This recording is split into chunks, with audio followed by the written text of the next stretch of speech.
ఉప ముఖ్యమంత్రి పిఠాపురం ఎమ్మెల్యే కొణిదెల పవన్ కళ్యాణ్ పిఠాపురం నియోజకవర్గంలో 3 రోజుల పర్యటనను విజయవంతం చేయాలని తెలుగుదేశం పార్టీ శ్రేణులకు తెలుగుదేశం పార్టీ రాష్ట్ర అధికార ప్రతినిధి పిఠాపురం మాజీ ఎమ్మెల్యే వర్మ పిలుపునిచ్చారు. పిఠాపురం తెలుగుదేశం పార్టీ కార్యాలయంలో ఏర్పాటు చేసిన మీడియా సమావేశంలో ఆయన వివరించారు. ఈ సందర్భంగా ఉప ముఖ్యమంత్రి కొణిదెల పవన్ కళ్యాణ్ పర్యటన వివరాలను మీడియాకు వెల్లడించారు. తెలుగుదేశం పార్టీ శ్రేణులు అలాగే జన సైనికులతో కలిసి ఘన స్వాగతం పలకవలసిందిగా కోరుతా ఉన్నాం.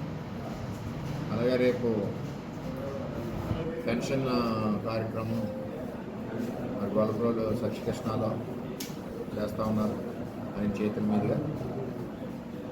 అలాగే ఈ 3 రోజులు 1, 2, 3 మూడో రోజు ఉప్పాడ సముద్రపు కోత విజిట్ చేస్తూ ఉన్నారు.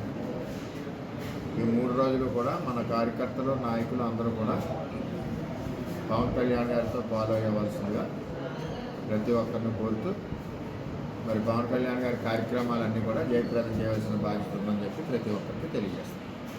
అది నియోజకవర్గానికి సంబంధించిన అభివృద్ధి కార్యక్రమాలు, అదేవిధంగా సమస్యలు అవన్నీ కూడా సార్ దృష్టిలో కూడా పెట్టడం జరిగింది. కళ్యాణ్ గారి దృష్టిలో కూడా తెలియజేసుకుంటూ 50 మంది కార్యకర్తలు కూడా 3 రోజుల కార్యక్రమాలు అన్నీ కూడా జయప్రదం చేయవలసిందిగా తెలుగుదేశం పార్టీ శ్రేణులు, జనసేన పార్టీ శ్రేణులు, కూటమి శ్రేణులు అందరినీ కూడా రిక్వెస్ట్ చేస్తామని చెప్పి తెలియజేస్తాం. రేపు పెన్షన్ కార్యక్రమంలో